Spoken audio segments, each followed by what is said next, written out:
അപ്പോൾ എൻ്റെ ചാനലിലേക്ക് എല്ലാ കൂട്ടുകാർക്കും സ്വാഗതം. ഇന്ന് ഞാൻ തന്നെ വളരെ എളുപ്പത്തിൽ തന്നെ തയ്യാറാക്കി എടുക്കാൻ പറ്റുന്ന ഇപ്പിയുടെ റെസിപ്പി ആയിട്ടാണ് വന്നിരിക്കുന്നത്. അതായത് എല്ലാവർക്കും തയ്യാറാക്കാൻ അറിയാം, എന്നാൽ ഇതുപോലെ ഒന്ന് ചെയ്ത് നോക്കണേ. ഭയങ്കര സ്പൈസി ആയിട്ട് കഴിക്കാൻ ആഗ്രഹിക്കുന്നവരും അതുപോലെ തന്നെ നല്ല വെറൈറ്റി ടേസ്റ്റ് കിട്ടാൻ ആഗ്രഹിക്കുന്നവരും ഇതുപോലെ ഒന്ന് തയ്യാറാക്കി നോക്കണേ. ആദ്യമേ ഞാൻ 2 സാഷറ്റിൻ്റെയാണ് യൂസ് ചെയ്യുന്നത്. അതിൽ ഒരു സാഷറ്റ് മസാല പൗഡർ മാത്രമേ ഞാൻ 2 കപ്പ് വെള്ളത്തിൽ ആഡ് ചെയ്ത് കൊടുക്കുന്നുള്ളൂ.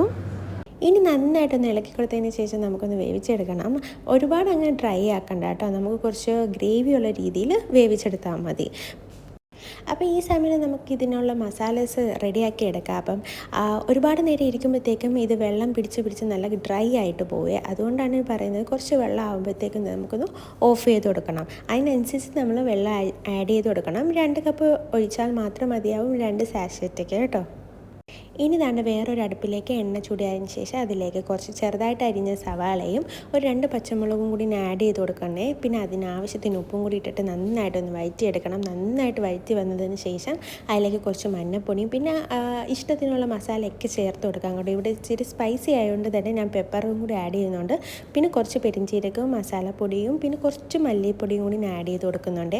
എന്നിട്ടാണ് നമ്മൾ നേരത്തെ മാറ്റി വെച്ച ഒരു സാഷറ്റ് മസാല പൗഡർ, അതായത് ഇപ്പിയുടെ സാഷറ്റും കൂടി ആഡ് ചെയ്ത് കൊടുക്കുന്നുണ്ട്. ഇത് നന്നായിട്ടൊന്ന് മിക്സ് ചെയ്ത് കൊടുക്കണം.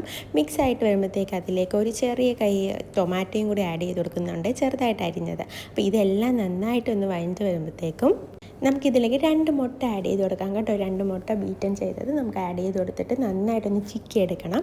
അതായത് നമ്മുടെ ഈ മസാലക്കൂട്ടും ഈ മുട്ടയും കൂടി നന്നായിട്ടൊന്ന് വെന്ത് ഏറ്റവും വലുതല്ല ഏറ്റവും പൊടി രീതിയിൽ നമ്മൾ നന്നായിട്ട് ചെറുതായിട്ട് ചിക്കി എടുത്തതിന് ശേഷം നമ്മൾ നേരത്തെ തയ്യാറാക്കി വെച്ചേക്കുന്ന ഇപ്പിയിലേക്ക് നമുക്ക് ആഡ് ചെയ്ത് കൊടുക്കാം കേട്ടോ. ഇപ്പോൾ ദാണ്ട് ഇത് ഒരുപാടൊന്നും ഡ്രൈ ആയിട്ടില്ല, നല്ല അടിപൊളി പരുവമാണ്. അപ്പോൾ ഇതെല്ലാം കൂടി നന്നായിട്ടൊന്ന് മിക്സ് ചെയ്യുമ്പോഴത്തേക്ക് നമ്മുടെ ടേസ്റ്റി ആയിട്ടുള്ള ഇപ്പി റെഡി ആയി കഴിഞ്ഞാൽ. അപ്പോൾ വീഡിയോ ഇഷ്ടമെങ്കിൽ എല്ലാവരും ലൈക്ക് ഷെയറും ചെയ്യണം, അതോടൊപ്പം സബ്സ്ക്രൈബ് ചെയ്യാൻ മറക്കല്ലേ.